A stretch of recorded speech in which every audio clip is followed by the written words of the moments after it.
Hello, my bookhos. Today I'm going to talk to you about the first costumes that I designed for my costume design MFA or master's. I'm still deciding.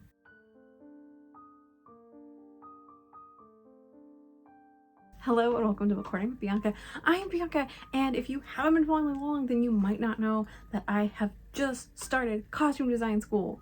What does that mean? Go back to my other videos and watch, because I'm not going to re-explain it. One thing it does mean though is that I'm going to share with you my costume design goodies, which means the actual costume designs. Yes, that's what that means. Today I'm going to talk to you about the first costumes that I have designed in costume design school, although this is not the first kind of set of costumes I intentionally designed for production. If you missed it, I do have a video where I talked about designing costumes for Northanger Abbey that I did back when I was in community college, so check that out. It's going to be a little bit different, not quite up to the in-depth research that I did here. I mean, the research is being a lifelong fan of Jane Austen and loving Northanger Abbey really hard, so check that out. Today I'm going to walk you through the design process for this, and then show you the designs. So let's go. Let's get into it. In costume design school, we kind of go through phases in terms of how we're designing things. So each it's about 5 weeks that we are given a play. We read it, we do a ton of research on it. So research is step 1, where we do a ton of research on the thing. And then we move on to step 2, which is then coming with collages for the play, the characters, all of that. And then the next step is sketching, where you put together rough sketches of kind of what you're seeing for things, potentially more than one sketch, like in terms of costume for a thing, depending on what you're doing. Obviously, because this is a classroom setting, we aren't being push designed for the entire production yet, but we are being told to do 7 to 10 costumes per production. After sketching and obviously there's feedback in this whole process, then we move into rendering, which is the process of coloring in and giving fabrication and all those things to the looks on our sketches and refining those sketches. And then we move into presentations. So that gives you kind of an idea of just the process for each one. So now I'm going to talk more in depth about each part of this process, which I really hope is helpful to folks, because I've seen a lot of conversation online about how much costume designers research into things, and it's a lot. In fact, this is specifically shots fired at the people who tried to claim that the people who do Bridgerton and other things didn't do any research, because we know that's not true. Don't make up stuff about people, okay? Let's just be real. This is your job. You research things, you see on their mood boards that they have these things on there. They did the research. So in terms of researching things, part of it was researching the era, researching the playwright, and other productions. Those are the kind of big buckets for this. And then research, the way that I'm being taught, is that you never stop researching. Even through sketching and stuff, you continue to research, learn things, take those in, and maybe those become part of your designs. So the first play that I designed for costume design school is Lysistrata. Lysistrata is a Greek comedy by Aristophanes. Because of when it was written, it was very much talking about the Peloponnesian Wars and making commentary essentially on that. And the summary of this play is basically the women are tired of war, they're tired of the patriarchy and the death and all of this shit, and they're done, which I think is highly relatable, right? I feel like we're all a little bit done with this shit. Bring it together, bring it back, Hernandez. They're tired of this, so what they decide to do is go on a sex strike.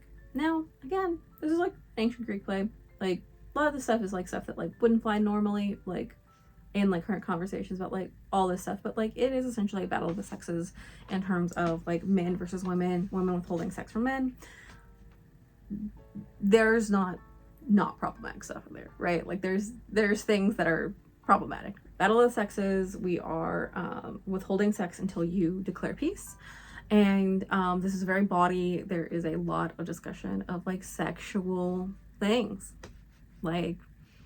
sex and sexual things, sexual acts, body parts, that kind of stuff. So FYI, there's gonna be a sketch in here that is a little explicit, is one word for it, but it's based on the stage direction from this ancient Greek play, so you do what you will with that.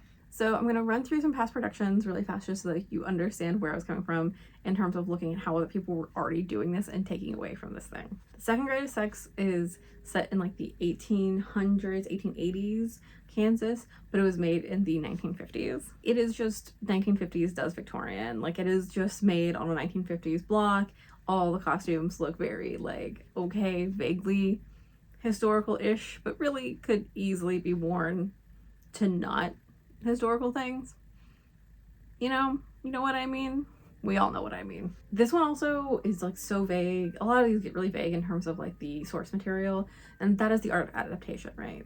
Adaptation is about what you give and take from source material. So this one, not as much really clear like we're stopping wars, but like they are upset the men are not home a lot, so that's why that's happening. And then someone's like, when I was in school I read this book called Lysistrata, we should do what those women did, and they're like, yeah, let's do that. There's also tons of musical numbers, etc. If you are looking for an actual musical version, Lysistrata Jones existed. It was a 2011 Broadway production. It's musical. There are tons of clips online of it. I can just say it existed for a very like short amount of time. Like I think it was like November through January, and it was done. It relocates this to like a modern kind of like athlete cheerleader situation. So you can go frolic in that if you want to. There's also like other versions out there, Spike Lee's Chirac, but like you can check these out and decide on your own if they are good or bad productions. I was just here to research these and see how other people have taken these in. Speaking of research, I will actually put in my description all the articles and books and things that I read about this, which again is just showing that like costume designers do have to spend a lot of time researching. So like when you start seeing in the discourse around costume design that people don't like and them trying to say the costume designer just like didn't research the era and doesn't know what they're talking about, they're probably wrong. Also, like, why are you taking personal shots when like we could just be talking about like the actual costumes and like what you're taking away from it and why you don't like it versus taking personal shots that are inaccurate? That's rude. Don't do that. So in this time too, I was also doing research from like 400 to 450 BC, although that would be switched, right? Numbers are hard. I was looking at art from the time, so like extant art that ranges from statues to carving to a lot of pottery, right? Like a lot of Greek pottery. So I was using a lot of that to determine what the clothing would have been from that time. Okay, now when we move on from research to our collaging, that is really when we're bringing in like our research,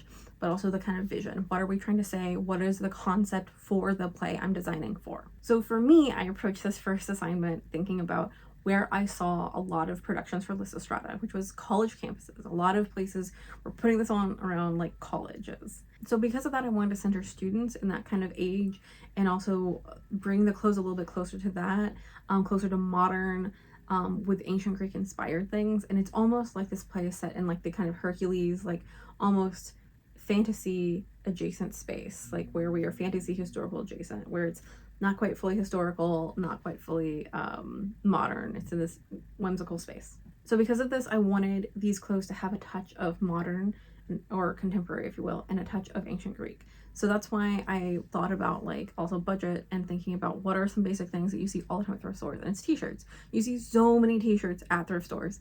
So I really made this as a thing where you could buy knit fabric and you could make these, or you could just go to any thrift store and buy a ton of knitwear and make things. And if you're saying, yeah, but a lot of those things have printed stuff on the front, guess what? You can turn them inside out and it's typically impossible to see the other thing. Typically. Not always, but like, you could just turn it around, friend. I was not given the budget parameter, by the way, for this. My teacher was like, I mean, it's fine that you did, but like next time, just like don't think about budgets. Pretend you have like all the money. It's fine you did it this time, but like eventually we will have budget related design problems. This is not one of them. Just do what you want to. But this is what I wanted to do. So I made a lot of things that were, I brought in like things that were knitwear, t-shirt adjacent, that were reminiscent of that already exist in like contemporary clothing, as examples of things that I wanted to go for, that I wanted to design for. So for me, I thought that these contemporary touches would almost bring students into feeling a little bit more connected to this text, because I think that sometimes we can still feel a little distance from text, especially when we're given so much Western texts, and a lot of us are like multicultural and heritage, like, so it's kind of just like a turnoff. But I was thinking about like, yes, there are some universal things that are being said from this play. So again, making it more approachable. I feel like also that like kind of contemporary t-shirt thing, kind of drapiness, power suit situation makes people just kind of see the modern elements and want to like maybe take it in a little bit more, think about more like where they are in this play. Because at its core, Lysistrata is a comedy, but it's still pointing out very modern problems. In terms of color scheme, I was thinking about how this is like such a like sex strike, battle of the sexes kind of presentation thing, and then I thought about something else contemporary that deals with ancient Greek culture, life, mythology, just lore Olympus. And my goodness, when I really thought about it, I realized that Hades and Persephone, their color schemes are perfect for this, right? Blues and pinks seems like the perfect color scheme to go off of. I decided that this was perfect actually for this interesting, weird, contemporary, but not play. This is very concerned with gender roles, and especially like gender roles in like that time period, not how we think of them, which is hopefully more progressive where you are, but you know, not everyone has that. And yes, this is a play that deals with gender roles a lot, so I thought that was also a fun thing to play with, but also making it so that like everybody on stage is actually not just pink or blue. There are purples and other colors that are going to show up. Specifically, later in the play, a character piece shows up, and their clothing I made more statuesque because they are supposed to be kind of this living embodiment of a statue. So I had my concept for this that goes into the collaging. There's also casting stuff that you're going to see in here. So we just cast people. This is mostly for sketching purposes, that we have a cast of characters that we can use for the body, like to sketch the bodies. Please do not tell these celebrities that I use them, because I'm not good at sketching and I cannot do faces. Please do not tell them. Please, no one tell them. I feel so bad. I really love their work, but I feel so bad that I cannot draw. Insecurities about my inability to do fashion illustrations aside, let's move into the actual kind of sketching to design and rendering. So I started off with the collages, and then I moved into these rough sketches, and then I got a lot of feedback on both, and then I moved into the rendering based off of that. Let's go into Lysistrata. So she is obviously the leader of the sex strike, and because of that, I want her to be in a draped power suit situation, again thinking about knitwear and everything like that. So I have her in these like pinks, this kind of pink knitwear situation, and then I gave her a kind of diadem golden thing because I wanted her to clearly look like a leader. Also, there's some kind of like, to me, it was also trying to make an homage to this like vintage collegiate look in some ways. And obviously the crown is very much inspired by the crown that we see Queen Persephone in. Yes, I put Erin Kellyman as my queen. Marina I made as this kind of preppy look. She is somebody who has to burlesque for this, if you will, where she spends a lot of time teasing her husband. So to just like be like, ha, see, this is why we need peace, because I will not have sex with you until we have peace, and blah blah blah. So I put her in an outfit that like is theoretically this long like sweater dress with like she can play with, the actress could play with, and be like, ooh, as she's going on and trying to seduce him. The leader for the women, yes, I did cast Emma Thompson. I thought of her as the elder feminist, if you will. So she has the pink pussy hat. She has her big combat boots laced up, and she's in this kind of tunic, Greek chiton-esque layered t-shirt knitwear situation, again in pink. You can't really see on her shirt, but like the way that the women's chorus is in this is that they have water and they're putting out fires, so I wanted it to be like a kind of Greek life kind of motif in some of their stuff. Haha, Greek life, because it's funny, because colleges, no, whatever. So I have it so that, like, you can kind of see there is a motif of water on her shirt. I intend it to be that like that would be on all of the chorus, the women's chorus shirts. All right, so then we're moving into the Spartans. Lampeto is one of the Spartans, and I have her in purple. So this is again me kind of moving out of the kind of just pinks and blues and being like, no, there's other colors here. And so she's in purple, and I want her to be in quilted knitwear because I wanted it to resemble armor, if that makes sense, because the Spartans are kind of seen as these like war centered peoples in this. They are less wealthy from this war, and I just wanted her clothes to look a little bit more like war ready. Which brings us then to the leader of the men. I wanted this to be like the typical bro who you're just gonna be fighting with, and you're just like, why do you not understand basic principles of feminism? And he's just gonna be like, no man, because like, and say the most asinine thing because he's like somehow a philosophy major and really need you to know he read Infinite Jest over the summer. So anyway, he's in blues. again, I was going for this like kind of draped but contemporary look. So he has like a draped sweatpant. He has like this kind of draped like gym shirt situation, and also like shoes compared to like the women, right? The women have combat boots on, they're ready for fighting. I want him to be in like boater shoes, like showing how just unserious, how deeply unserious this dude is. Cinesias has a big leather phallus bag, because literally in this play men are walking around with huge erections, and you have to figure out in your designing how you're going to represent that, and this is how I choose to represent it. I found this really interesting like fake Louis Vuitton bag that was leather, and I was like, let's do that. But if you notice that the design on the phallus bag is actually little Greek dicks from the pottery repeated. So that's that situation. I thought that was funny. So honestly, he's the only one that I was really thinking of being dressed a little bit more out of knitwear. I wanted him to have some blue leather, because we are supposed to think of him, or like at least I thought of him as like being a little bit more wealthy and a little bit less fighterly like the male chorus. So I wanted to create differentiation, if that makes sense. Like I wanted him to look a little bit different and look a little bit less like the kind of flat out warriors I already have on stage. And there's somebody that didn't do a final rendering for that also I want him to look different than that. So anyway, that's why there's leather in this person's situation. And finally, Peace. So Peace, I obviously brought out of the pink and blue color scheme. I have this interesting idea because she's supposed to be naked, so instead of having her be naked, absolutely nude, I had it be that she has like her titties and like butt stuff painted on her. So theoretically on the back too, there'd be like booty. Oh yeah, for Peace, I have her like in a mask that like looks like the statues, certain statues at the time, and her hair kind of bleeding in and matching the like really tight curl situation from them. So that is a kind of rundown of this. I skimmed over a ton of things here because I don't know if you care to know all these things, but you can see here that I've got swatches on here. I have the collaging, I've got all that stuff to show like where all of my thought process is coming from. So that is basic overview of my designs for Lysistrata. I hope that you enjoyed that. I'm honestly not certain how much of this will go into YouTube.